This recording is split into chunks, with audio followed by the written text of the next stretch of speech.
State wide receiver. Hey, this is Jamal Reed. This is Gary Payton. Jacob Work. Hey, this is Jared Cunningham. Keith Costle. Mike Riley. Hi, this is Coach Tinkle, men's basketball coach at Oregon State University, and you're listening to KBVR. KBVR Corvallis. KBVR. KBVR. KBVR in Corvallis. Your college station.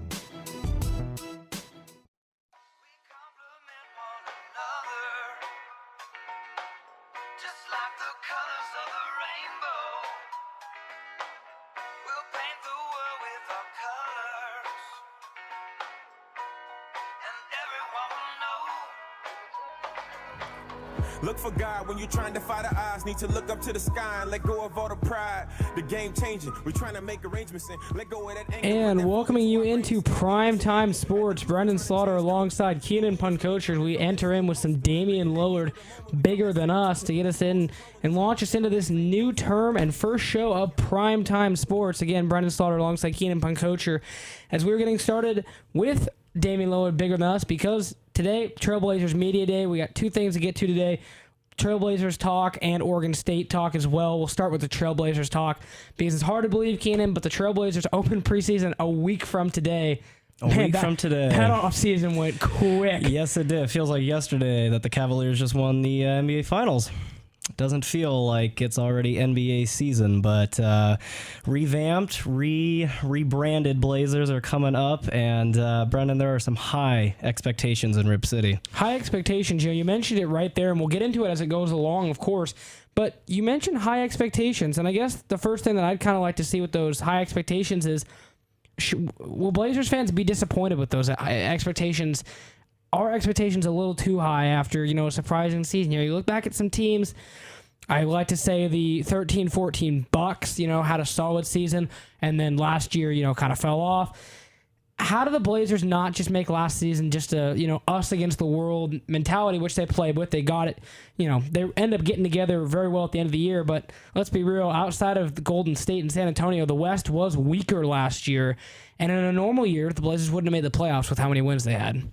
That's true. Yes. To go along, I think expectations are a little too high just from my perspective. Longtime Blazer fan. I'm extremely excited to see what the Blazers are doing. Expectations are very high, and I think they might be a little too high. I do. CJ McCollum, he's improving year by year, but who's to say he might not get injured or maybe digress a little bit? Damian Lillard also on fire, but, he could have an off season. So I think, we're getting role players like Alan Crabb to maybe help out CJ McCollum if he does struggle a little bit, Evan Turner in the lineup. But, I think for fans, I think we have to not be too excited, too hyped over the expectations this year. I'm hearing some numbers thrown around about wins. It's a little scary for me. Is it too early to start talking, wins and what this Blazers team might be able to accomplish? In my opinion, yes. Yes, I think that's true for every team, though. Yes, the Warriors are going to be great, but I really don't care how many wins their fans think they're going to win or what analysts think. And frankly, for that matter, I don't care about what they say about the Blazers. Last year was a clear indication that maybe the stats and the analysts don't have all the facts, and that maybe when a city and a team unites as one, we can do some magic. Yeah, you mentioned it yourself, a city and a team that unites as one, and that's kind of what the Blazers embodied last year, was that kind of us against the world mentality. It was #they. Oh, really? Okay. It was even this last year when it started, the Blazers were projected 26 wins. Obviously, the Blazers threw that mark out of the window, but we'll go ahead and get into Blazers Media Day, which happened today. We'll talk about some things that were reported from Media Day. Obviously, the big thing right underway is that the Blazers are in discussion with a contract extension for Mason Plumlee, who's going to be a restricted free agent if nothing happens between now and then. I look for Plumlee to be locked up by Portland probably reasonably soon. Yeah, I think that's safe. He's one of those Blazers that's young, has a lot of potential, and I think as long as he stays healthy, he's looking good for us. Definitely can agree with that, so to speak. And, looking at it as well, Myers Leonard now is looking ahead of schedule. Myers Leonard, obviously, we've seen flashes of what Myers Leonard can do, Keen. I think that's the best way to say. Mm-hmm. It comes and goes. Very inconsistent player. Correct, but he's also he's one of those guys where he'll break records, and then the next season fans will boo him. Yeah, and it's interesting you bring that up and say that, because looking at it, Myers Leonard, game changer for the playoffs, or for the Blazers in that playoff series against the Grizzlies when they got beat. Right. Absolute game changer. Shot like 45%. They benched Robin Lopez in favor of him. I mean, he was a game changer. Him and Al, that was him and McCollum's real coming out. Yep. That was their coming out party, and that's when you knew, okay, well, we know LaMarcus is going to leave. We're going to blow this thing up. McCollum and Myers Leonard can probably do it. I'm gonna throw last season out as an outlier because he had 4 injuries last year. He had shoulder injury, he had an ankle injury, he tore the same shoulder again. He was never healthy, and then by the time Vonleh was put in the starting lineup, he was put on the bench. Never found consistency, and then obviously, indirectly, maybe found a nice gem in the rough with Myers getting hurt. Was if Myers didn't get hurt, I guarantee you never would have found Mo Harkless and been able to put him at that small and make the Aminu power forward shift. Even develop Vonleh a little bit too. Yeah, I mean, and it would have been interesting to see how things go. But I mean, Harkless, game changer for the Blazers in the playoffs. Yeah, absolutely. Helped out a lot.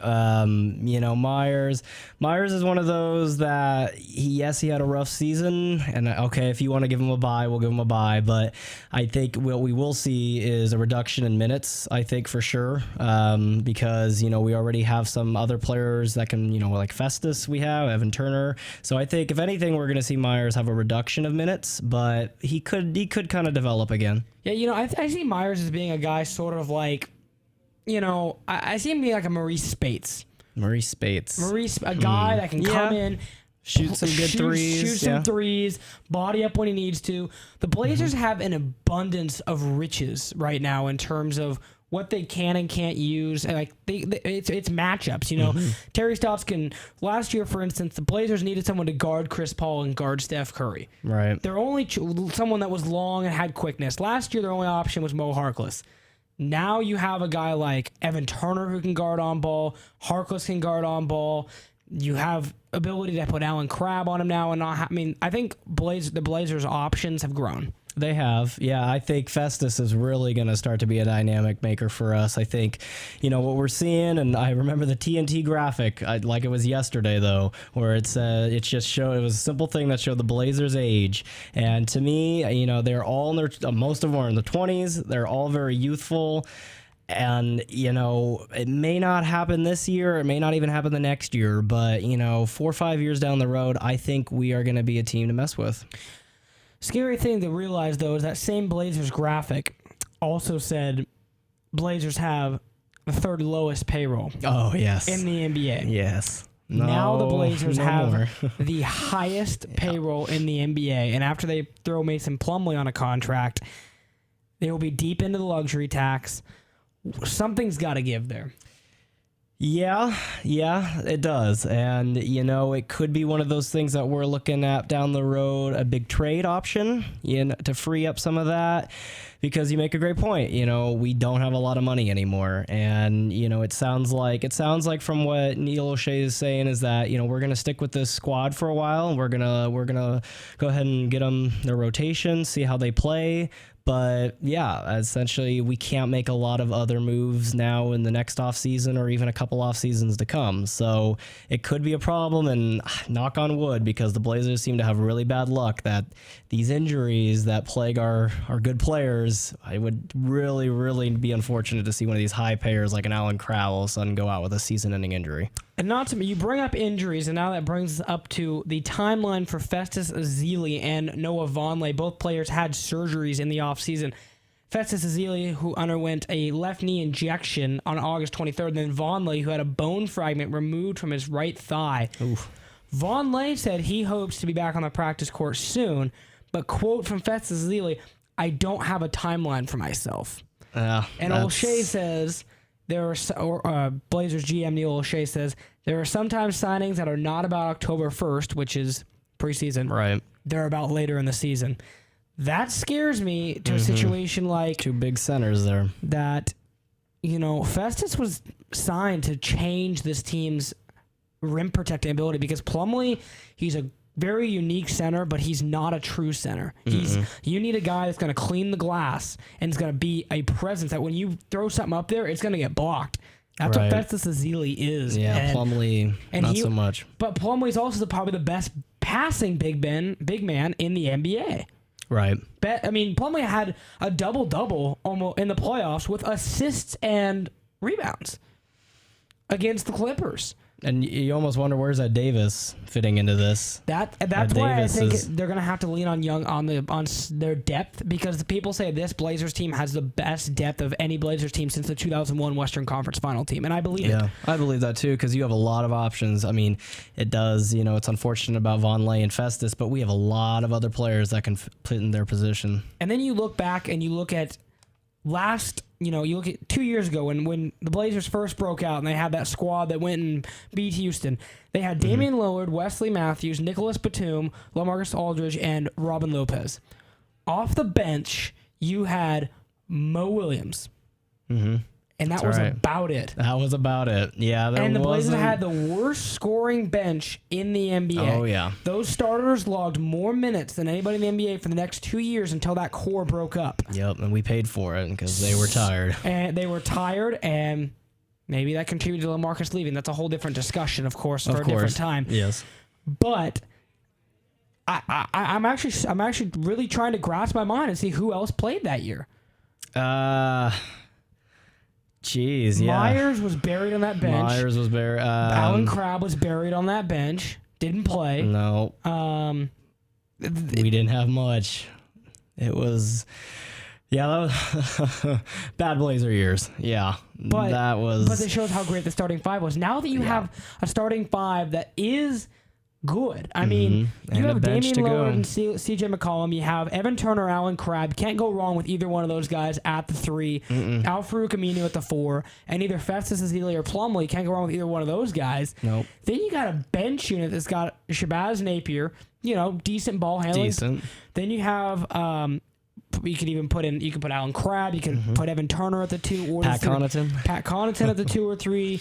You can slide Mo Harkless in there somewhere. That's right, we still have Harkless. Ed Davis, you have Plumlee. You're deep. Yeah, they are. You're basically saying some guys that started in the playoffs last year might be deep on the bench. They might be. And that, if they can buy into it, that's going to be huge for the Blazers. Absolutely. Yeah, I mean, last year already, great progress made. I've said it for a while that we could have beaten the Warriors. We should have beaten the Warriors. But Klay Thompson called it the closest 4-1 series in history, and I absolutely believe it. I believe it too. I don't think there's anything that can even They could have very easily 4-1 the other way. Swung very easily. Yep. It was just one of those series where, as a fan, I was screaming at my TV every time or saying Lillard time when he was making them. I think the Blazers would have ran into a wall against the Thunder. The Thunder would have made it. Yeah. The Thunder the Thunder choked away that 3-1 lead to the Warriors. Yes, they did. But the Blazers, it could have swung the other way. It could have. The Blazers were competitive in every single game except for the first one. Yep. They were right there. They were. I remember game 2 had a 20-point lead they blew. Oh, yeah. But you even look at last year. They didn't have the experience to finish games. O'Shea said last year they got invited to the party. This year they hope to stay at the party. Oh, yeah. That's quotable. I hope so. Something along those lines. And I said, that's a decent analogy. Last year you got in, you got a taste. But you couldn't finish because you went up against the reigning champion. Right. They knew how to be better in those situations because those guys had the playoff experience. Lots of experience, a lot more experience. Now you have a guy like Evan Turner that's got Boston playoff experience. You got all your Blazers that playoff experience. Damian Lillard, arguably a vet in the playoffs now. Now you have guys that are just going to get better and better as the playoffs go along. Absolutely. And I think one thing that's kind of maybe overlooked or underappreciated at least is, and I don't know the entire insides of the organization, but it certainly seems like the Blazers, at least from my perspective, have a pretty good team chemistry. We'll see Damian or CJ post a photo on Instagram of them hanging out or something, or at practice, or I just saw a video of the guy singing happy birthday to CJ. So I think we have a really good team chemistry that might be underrated, or overappreciated, because you look at a team like the Warriors now. I've told you for a while now, Brenden, Curry's not going to be able to touch the ball all the time. Clay's not going to be able to get it. Durant, so that team chemistry, it could struggle. And so I think a team with the Blazers who are young, who are likable, I think we got a lot going for them. Yeah, and we can get into that and more. We can also talk about how the surprise player in Blazers summer workouts and who Damian Lillard has been calling, a game changer so far. We'll get to that and more here on Primetime Sports. Again, Brenden Slaughter alongside Keenan Puncocher talking Trailblazers and Trailblazers Media Day action. We'll get right back to that and then hit Oregon State on the horizon coming up. Keep it locked on 88.7 KBVR FM, your college station.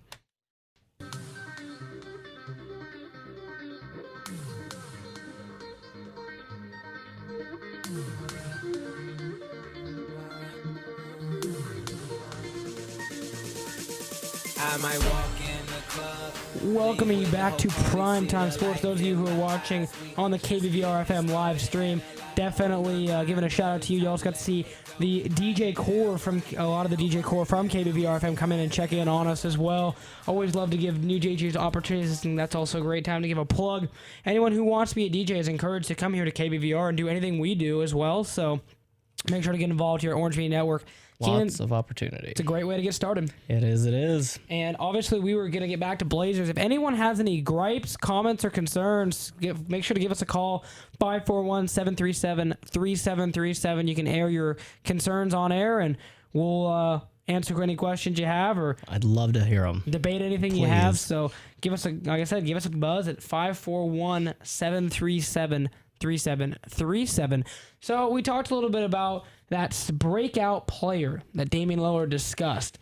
Damian Lillard said, quote unquote, Mo Harkless was the guy that shined in the September workouts. Interesting. Said Mo Harkless was shooting the three ball extremely well, and he said that him and Mo were on opposite teams for pickup, and Damian's team lost a whole lot of games because Mo was making shot after shot. Wow.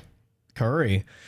Well, I mean, I'd certainly love to see it. He was one of my favorite players last year. He really was. He certainly is great in 2K. I really like Harkless in 2K. So if he could start making the threes that he makes in the video game, I think he'll be unstoppable, but I don't know about that. I think Harkless, he has potential. He does, but for me, I think someone like Evan Turner, I've been really high on him too. I think he has a lot of potential to really provide some, like you said, playoff experience for the Blazers with a team right now that, maybe we don't have a ton of playoff experience, but yeah, Mo Harkless, I'd like to see that.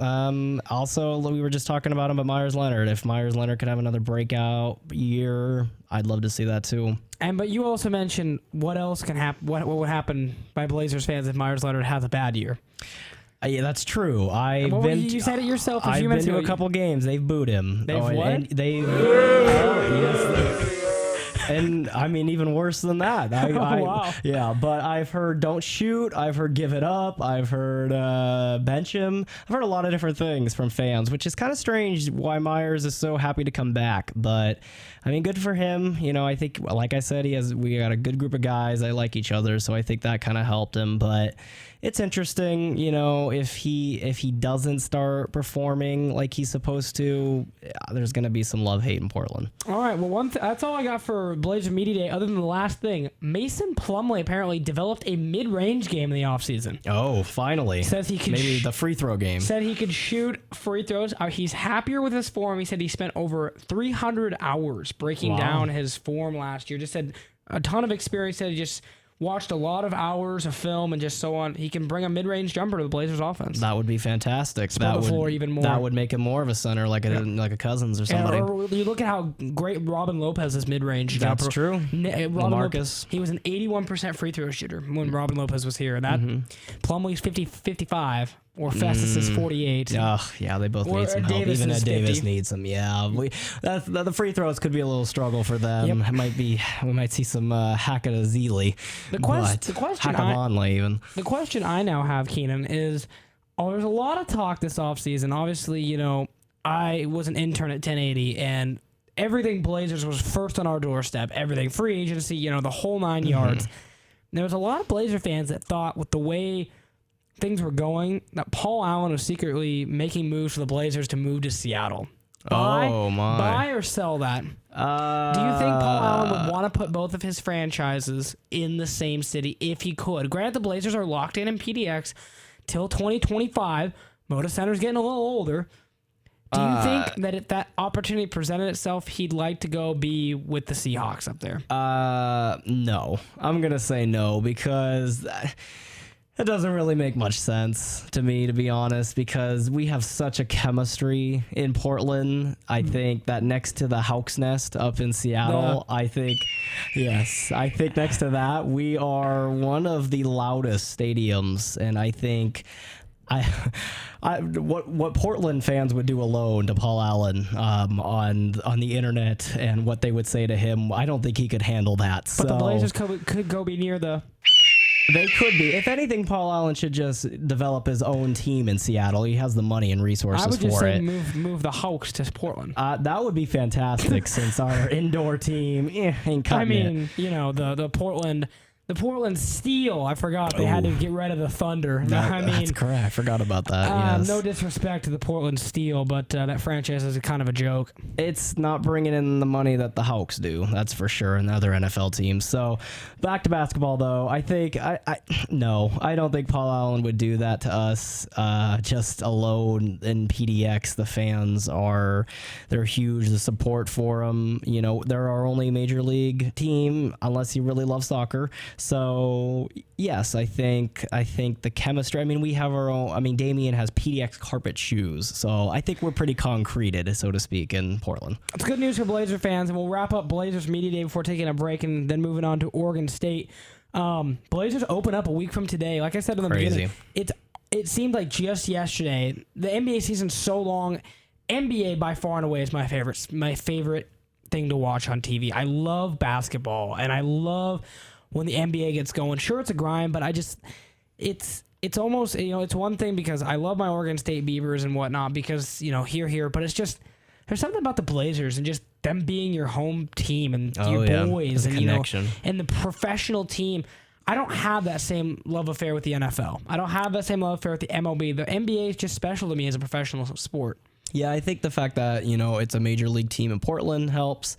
I think, for Blazer fans, true Blazer fans, they know that there's been a lot of struggles over the years. So I think there's a lot of youth and a lot of energy and a lot of excitement for Blazer fans going forward.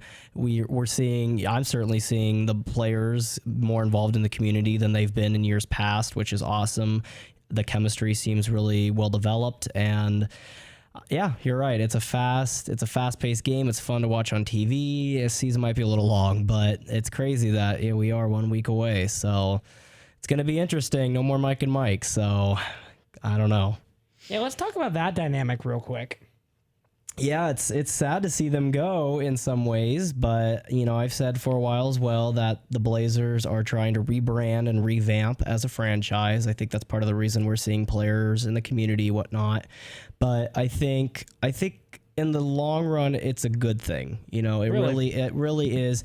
I kind of go back. I kind of related this. I was watching Sunday Night Football last night, and they were talking about how Tony Romo getting hurt now might be the worst and best thing for the Cowboys because over and over again, I heard the announcers talking about how for once now the Cowboy fans have some new hope with Dak Prescott. And I'm not saying it's the same, but I think now for fans who were getting tired of Mike and Mike or were just tired of the same thing, they're gonna get something new, and I think it's gonna spark some of the youth, and I think it's gonna be a great marketing for the Blazers. It's almost like the Seahawks with Trevon Boykin. Yeah, Russell Wilson, but Russell Wilson going out with an MCL tear. Yeah, that's not going to be good. MCL now tear. Now we know why Boykin was playing so much in the preseason. Boykin, who obviously comes with a colorful past, don't get me started. Is the best way to bring on Trevon Boykin, and now ends up in a position where he might start for the Seahawks this next week. He very well could, and it's kind of sad because right as we were saying they might have found their offensive identity, Russell gets hurt, Rawls is out. Michael looks great, but Michael's not their number one back, so... Well, we'll use that to transition now. We'll take a break. We'll come back, talk a little bit about Oregon State. Then we'll even jump into a little NFL, maybe even talk a little Oregon State winter sports as well. So keep it locked right here on 88.7 KBVR-FM. We'll come back again with a little bit of football on both sides, both Oregon State, Pac-12, and then we'll wrap it up with some NFL talk as well. So 88.7, keep it locked. And welcoming you back to Primetime Sports. Love that JT. It'd be hard to say, though, right now, Keenan, that Oregon State football can't stop the feeling. I think that's pretty far from how Oregon State feels right now. Absolutely. Let's just say it was a rough weekend to be a Beaver or a Duck, period. It was probably as rough as it's been for both those squads. It has. Yeah, Colorado, that's a tough one. That's a tough one for the Ducks. Yeah, so we'll get into it straight away. You know, we welcome back to Primetime Sports. Brenden Slaughter alongside Keenan Puncocher here as we're going to get into it. And we'll talk Oregon State and Oregon in the Pac-12 specifically.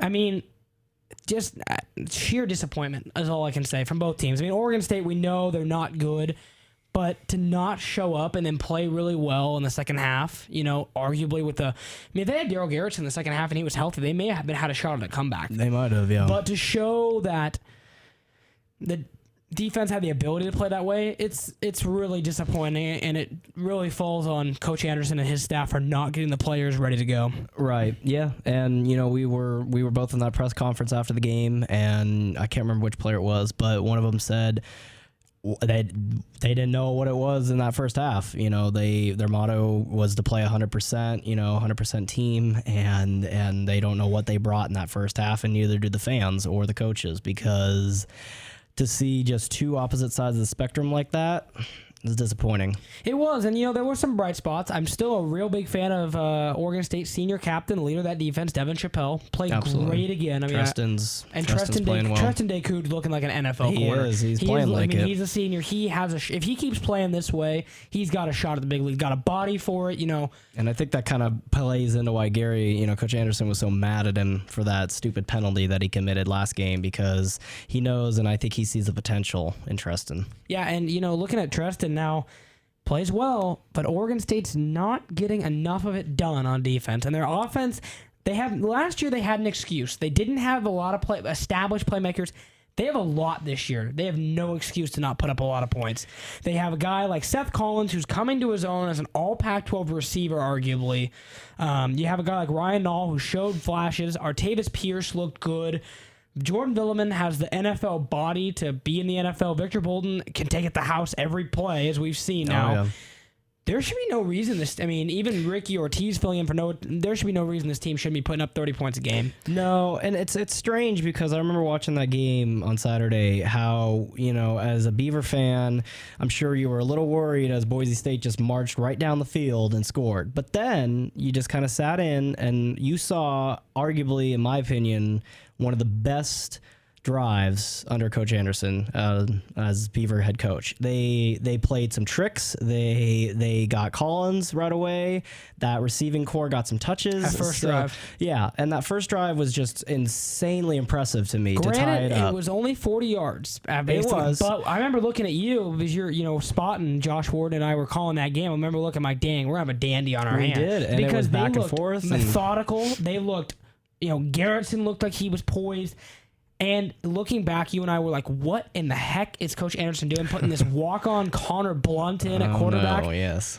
It wasn't Garrison. Garrison got hurt. That was Garrison. And it'll be real interesting to get a status on his update tomorrow. Make sure to check out Orange Bee Network's coverage along with Beaver's Edge coverage for wanting to check out Garrettson, you know, and what he is tomorrow. Make sure to also follow at Keenan Puncocher and at BSlot on Twitter for updates on Garrettson, as tomorrow is the offensive availability, and we'll see what Garrettson's status is. But head coach Gary Anderson said, no drama. No drama. It's Garrettson's team, which I think is the best thing to do. I agree. Garrettson is the most talented of all of them. He is. He earned it. He did, and he's got the respect of his teammates, but Garrettson needs to be able to be healthy, and that offensive line right now is not cutting the mustard. Talk about what you've seen, Keenan. Yeah, just from Saturday's game, we'll use as an example. Daryl was that's probably led to part of his injury, because he had no protection. He consistently, the pocket would collapse. You couldn't scramble. And when Blunt got in there, he kind of read the defense, but I think it's strange. It's almost like the offensive line was protecting him better than they were Garrettson. I don't know if that was just because the defense was starting to play in that second half and the team was more motivated, but you know, Blunt stood in there. He made his passes. He didn't really have to scramble, but every time Daryl would take a snap, it seemed in that first half the pocket would collapse and he would have no time to throw, and that's part of the reason our offense just stalled. But we had an okay running game. Yeah, and second half, I saw a bigger commitment to the running game. I really, really like Artavis Pierce as the number 2 running back. So he do I. looked really good. He's fast. Going forward, though, I'm not sure Oregon State can. I mean, outside of Arizona, Yeah. I don't know if Oregon State. I don't know if Oregon State can win another game this year. Yeah. They'll beat someone they don't deserve to beat, and they'll get Look for US. Well, I don't know. I don't know. They'll beat It's gonna be someone they don't tough. deserve to beat. I think they'll They win will. 2 or 3 games, but this Boise game was to determine if it was like a 3-win season or if it was like a 6 or 5-win season. I agree. Yeah, and if there is hope, it's like we said, Ducks aren't playing super well. That Civil War can mean a lot. It could be fun. Yeah. Civil War will be In fun. Reeser. In Reeser. We'll be I think calling it's it. gonna. We will. It'll be. I think it could be the time. It could be the year. But yeah, Ducks aren't looking too much better either. Great springboard. We'll move to Eugene now. Talk about the Ducks. 41-38, losing to Colorado. Return of the Mac. And Coach McIntyre just wow. I mean, on the hot seat, was arguably going to be fired this year if they didn't do anything well. And he's got the Buffs playing as With well a as backup quarterback. got the Buffs playing as well as the Bill McCartney days. Yeah. The gospel according to Mac back Duck in the day. fans, just if you're listening, don't forget that was a backup quarterback that beat you too. Yeah, that wasn't Lufau. No, and that was a redshirt freshman quarterback Yes, who yeah. went 0 of 7 against Michigan. Yeah, and then in the end, Prukop played worse. Oregon's defense is atrocious. Talk It's about trash. how bad that is, and that makes Oregon State's defense look like an Allowing- all Pac-12 defense. Yeah, allowing 41 points to Colorado, that's pretty bad to begin with. But again, we're just seeing they're not ready. They're losing to Forrest last year. Even if he was just the best player, it shows. They miss him a lot. And yes, the coach, yeah, he's getting going, but there's nothing to show for it yet. So I think we need to really look for some type of discipline from them because they're not getting it done. Yeah. Speaking of this, I was gonna say that I love John Canzano. I do, or columnist for the Oregonian. I love what he brings, and he wrote a column, and I'm gonna quote it here real quick, where he goes, but what we know and is clear, the Ducks don't have the playmakers it once had roaming the field. He goes, I dare you, find me a TJ Ward or a Patrick Chung in the Oregon secondary. Go on.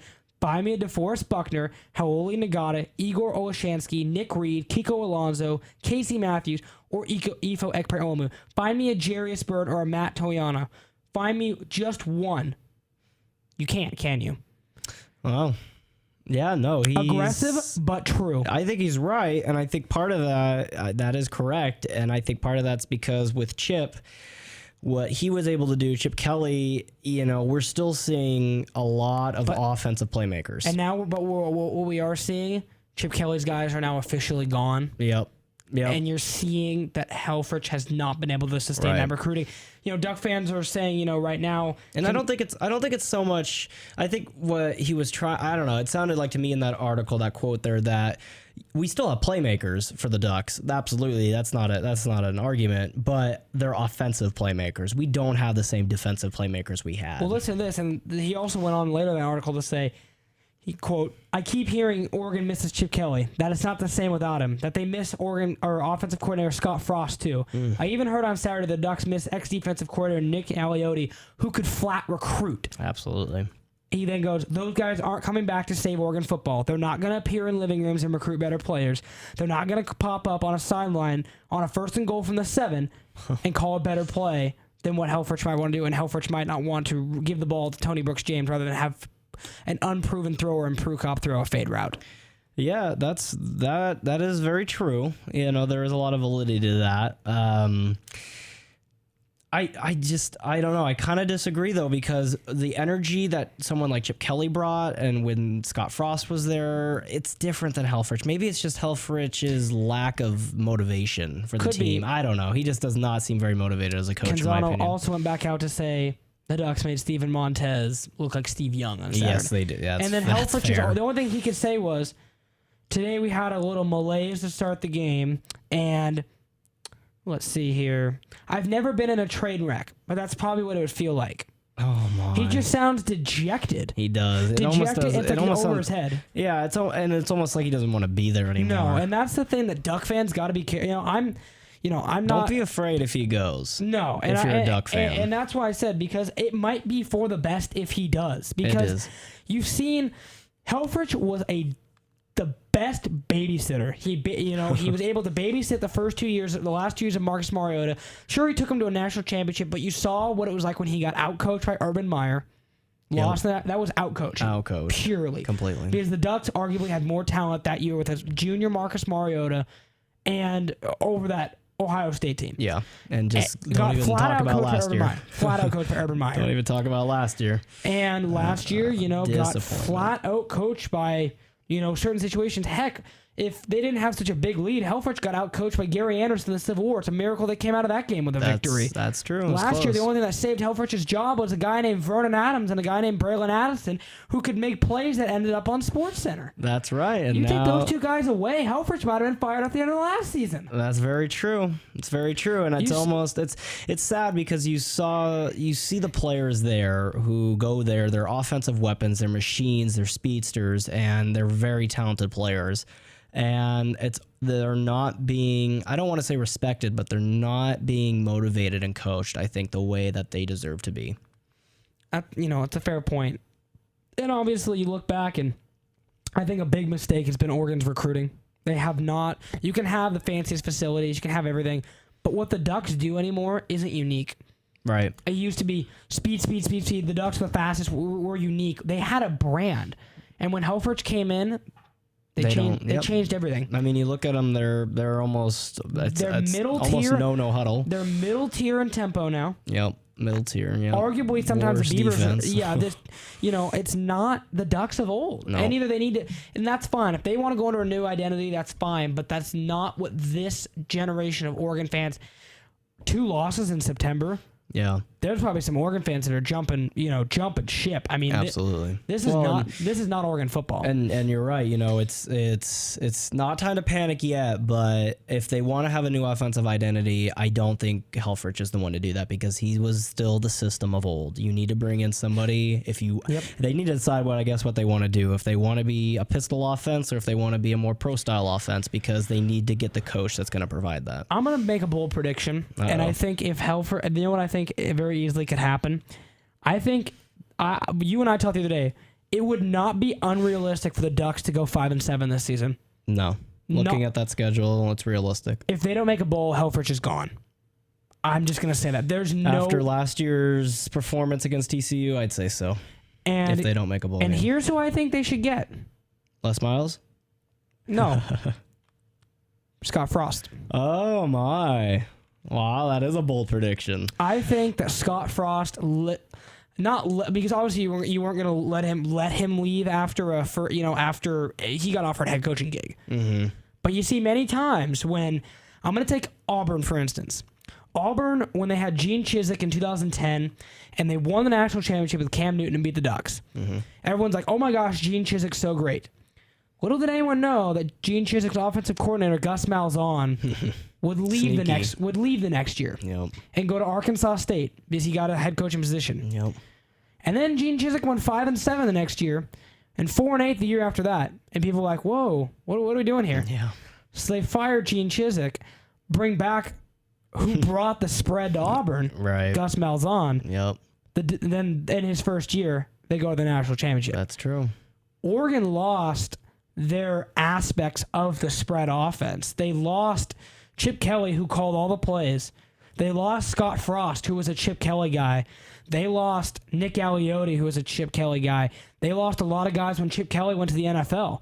They lost 2-3 great recruiters that Scott Frost took with him. That's true. And that's bold. I wonder if many people are thinking that route. And I don't know. He might be pretty happy that in if his Scott new gig. Frost came back, Scott Frost was in such high regard, Keenan. When Oregon State lost Mike Riley, his name surfaced as for the Oregon State job. That's true. It did. He is an outstanding innovator, a spectacular recruiter. Scott Frost might be one of the best recruiters in the entire country. That's fair. And I actually am going to check out and see how he's doing at UCF. I haven't checked. UCF went 0-12 last year, so I'm curious to see how he's doing. UCF 2-2 this season with wins over South Carolina State, a blowout at Michigan, a very close loss to Maryland, and a blowout win versus Florida International. And arguably a blowout bad. loss to Michigan. I'm not going to say that's too bad for a team that went 0-12 last year. Maryland squad, that's at home, but I mean, not too bad for a team that went 0-12. No. And a guy that's bringing in a brand new offense. I mean, even to put up 14 against Michigan's impressive. So I'm just saying, I think the Ducks if they want to salvage what they are, I think they need to go back to their roots. And I think the best way for them to do that is going to be to bring back Scott Frost, because Helfrich He's old. He's pro It's style. old news. He's pro style. Yeah. And it's not working for the Ducks. That's all I can say right now is it's not working for the Ducks. Something's got to change, because I'll give Prukop kind of a pass because he's young and was in big shoes to fill, but he's not young. The guy's a redshirt senior graduate transfer. That's true. But new to the offense. here's the thing: he got here in winter. He had all spring to learn this offense. Vernon Adams arrived last year 2 weeks before their opener. That's true. And led he the Ducks. turned it on. You can't continually count on Division II quarterbacks to come up and be those game changers. I'm sorry. No. Montana State and Oregon are two different things. Yep. Vernon Adams was a once-in-a-lifetime, maybe not once-in-a-lifetime, but a very unique case because he was so talented, and you saw his sample size against Pac-12 opponents. Beat Oregon State, should have beat Washington, and took it to those two teams. Yep. Dakota Prukop played one Division I team in 3 years, and they got beat by 55 points. Yeah. Yeah. You can't rely on it because you're right. Vernon Adams was a rare case, and I think Duck fans, they miss him, I know, but I think they kind of overlooked Vernon Adams a little bit. Maybe didn't appreciate him quite as much because now look at the situation they're in. And, you're in a situation now where you don't have anybody behind Prukop who's even better. Nope. Because no one wants to come to Oregon. Why would anyone want to come be a quarterback at Oregon? Because you're just like, It's a running back team. Well, that, and not to mention the fact that you're basically saying we're going to bring in guys for 1 year. Right. That's the other thing to consider is their developmental process for quarterbacks is awful. They had no plan behind Mariota. Nope. No plan behind Vernon Adams. They have no plan. They don't. They're not developing their quarterbacks properly. No. And bringing in graduate transfers is only making it worse. Yep. Because they just come and go. It's okay if it's a one-time thing. Like if Oregon had Vernon Adams, that's a great filler. Wisconsin did it with Russell Wilson. Right. There's situations where it happens, it's a fill-in. Oregon, I think, would have been better off making a guy like Travis Johnson quarterback this year, a redshirt freshman, letting him go through his lumps, and having a guy that can develop for 4 years. Right. In fact, they have to go back to 0 at the end with the Prukop this year. They do. I think the Ducks should have been like, you know what? We're going to trust this process just like they did with Mariota. Right. Or just like they did with Dennis Dixon, or it's going to pay off, or just like, Washington did with Browning last year, right. Or like Oregon State did with Sean Mannion his first year. You take the lumps when they're freshmen, but it pays off down the line. Jared Goff, Cal went 1-11 his first year. I remember that. And now was the number one first pick. overall pick, yeah. So they're not developing them. They're not. So I'd say if you're a Duck fan, be concerned. Right now, I'd say be even more concerned if I'm an Oregon State fan. Mm-hmm.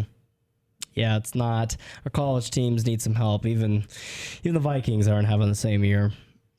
Yeah, I mean either way, it's hard. That's why these Blazers. That's why their expectations are so high, because we got to get some wins in Oregon. And not to mention that we'll get right back in and we'll finish with Oregon State. But Gary Anderson had a press conference today, and this is the quote that I love more than anything. There's no more attaboys and go play real hard. It's all those things, quite frankly, that wears me out. It's probably wearing you, the media, out. It's probably wearing everybody out. And I hope it wears the kids out, because I'm not going to talk to them about that stuff anymore. If they don't do that, we're not making strides. Gary Anderson sounds like he's a guy done with BS excuses. He's done with losing. And Anderson's a winner. He's won everywhere he's been. I still have no doubt he's going to be a really good thing for Oregon State if he sticks around, because turned a Utah State program that was an absolute joke into a 10-win team. Kept a good Wisconsin program going. He's won everywhere he's been. There's no reason and he's laid the way, I believe, for, you look at the Badgers right now, they're having huge success on the football national level. And that was a lot of his recruiting. And that's a lot of his work, so he can build. And not to mention the fact that now he arguably has the best, I'm going to arguably say the best football center, the newest locker room, the newest equipment. I'd say a top top 3 center for the Valley Football Center now for recruits in the Pac-12, maybe only rivaled by Oregon. That thing is a shiny piece of equipment. You and I have been in there. It's nice. That's a big recruit seller. It should be. And you need those. And unfortunately, when we have recruiters at the Boise State game and we play like that doesn't favor us well. But no, yeah, it doesn't. But you're gonna have to lay the groundwork, and I think Oregon State really. I've talked about it last year, and Anderson talked about how he's got to get some of the kids out there that still aren't buying into it. And a lot of guys transferred in the offseason because they didn't like what Anderson brought. Anderson's a tough dude, and he's going to demand, and he demands 300 times more than Mr. Nice Guy Mike Riley did. Oh, yes. Yeah, he's not going to take no for an answer. And I like that about him. I do. I like too. that tenacity. I think it makes him a little dry at sometimes, and us media members are a little frustrated with him. But if you're an Oregon State fan, trust the process because he's going to get it done. Absolutely. I mean, the ceiling for Oregon State, I think, is higher than the ceiling for Oregon. It is. If Gary Anderson was at Oregon right now, I'm like, watch the Ducks trying to pull Gary Anderson away. Yeah. But I mean, Anderson's building. The Ducks are just falling. That's the thing. I'd rather be in a building position where you got a ways to go. The Ducks are in free fall mode right now. They are. They're kind of spiraling out of control. Whereas, at least with the Beavers, we kind of know that the rebuild is going. It's going to take a while because Riley left. He left the cupboard bare. He did. He did not leave a lot of talent. You look at the recruits, and you saw he couldn't recruit. His lack of recruiting was evident in Anderson's last 2 years. And Anderson's getting the guys in there. He's getting top 30, top 40 classes. That's going to get it done. It just needs time. You got to be able to give the guy time. We got to develop. Look at Colorado. Absolutely pitiful for the first 4 years of Coach McIntyre's tenure. 3 years. This is his 4th year. 3 years. They were awful, Keenan. They were worse than the Ducks. They were bad. Yeah, they were the worst team in the conference, and it wasn't even close. We could tell it was kind of a mistake to add them to the Pac-12. In Mariota's sophomore year, they beat Colorado 70-14. It was bad. Yeah. And now you're seeing when McIntyre's got a full cycle of recruits, he's doing pretty well. He's doing much so better. You got to give people time with the rebuild, and that's why I said the Ducks, they might need to acknowledge they need to tear it down and start again. Yep. It's okay to admit defeat because you're going to have your fan base start to get really, really mad if you don't because the Ducks have a lot of fans and a lot of donors that aren't going to be so nice. So to close out the show, we'll talk a little bit about NFL real quick. And Keenan, let's talk a little bit about local teams. 49ers Seahawks matchup. That was a least competitive game. Chip Kelly got beat by PD once again. Yeah, that was over quickly, I think. Russell being hurt though, that's the storyline to follow. Yeah, that's along with Thomas Rawls, who's second injury. Thomas Rawls also out for 2 months. No, 2 months. Okay. Yeah, it's. I don't know. Like we said, kind of at the top of the year, we said that they might have found their offensive, their identity a little bit. Now, not so much because it's a little strange to me how much they played Boykin in the preseason, but I guess it's a good thing now because they recognize that outside of Russell and Boykin, they don't really have a third string option. So it's good that Boykin got the reps that he did because he's going to need them. But at the same token, you look at the NFL right now, it's for some reason it's rookie quarterback craze. Everybody is loving their rookie quarterbacks for the most part. It's a lot of rookie quarterbacks out there, so it might be Boykin's time to lead the Seahawks, at least for a little while. Also got an update real quick, not moving back, but I just learned that Oregon State freshman linebacker Isaac Garcia not currently enrolled in classes at Oregon State University. Uh-oh. And according to, he has not been cleared to practice by the NCAA, and according to Pac-12 rules, if Garcia begins classes at OSU and is ultimately declared ineligible, he'll be permanently ineligible to play at any Pac-12 school. And Anderson said, we'll see how it goes. We will see as we go through the process. Interesting. That could be a waste of talent. And Anderson also went to say that he's cautiously optimistic that injured starting quarterback Darryl Garrettson will be healthy enough to play after walk-on freshman Connor Blunt. He said, hopefully we can get Garrettson back to full strength and we'll have a good outing. He said, though, that no official word on who will start if Garrettson doesn't get the nod, but Garrettson needs to play. Yeah, for him to have a shot against Colorado, in my opinion. Oh, yeah, especially on the road. Garrettson needs to play, and if he doesn't, of course, doesn't take much to stir up the talks about a rumor or drama, quarterback drama. So, will it be Blunt again? I don't know if Garrettson doesn't play, but you're right. Garrettson does need to play. So, bold predictions this week real quick. Oregon State, Colorado, then we'll go to Oregon and Washington State. Keenan will start Oregon, Washington State, and then go Oregon State, Colorado from you. Score-wise? Yep. So Oregon, Washington State, let's say 48, Oregon 24. Wow, you're thinking Washington State. Yeah. Really? Oh, yeah. Really? Yeah. And this is after Washington State losing to Eastern Washington Yeah, this year. they're mad. Leach is mad. They need some wins. And they're Falk needs to come Pullman. alive. And after Prukop's performance last week, okay. not being biased, but I don't think the Ducks are going to win many games. All right. Oregon State, Colorado. Ooh. Do you know, so Lufau's still out? Lufau is going to be cautiously monitored, but Coach McIntyre was not very pleased with his progress. All right. So it might be another. My thing with that is any player can go and kind of be like, come in on a bunch of adrenaline and play well. Mm-hmm.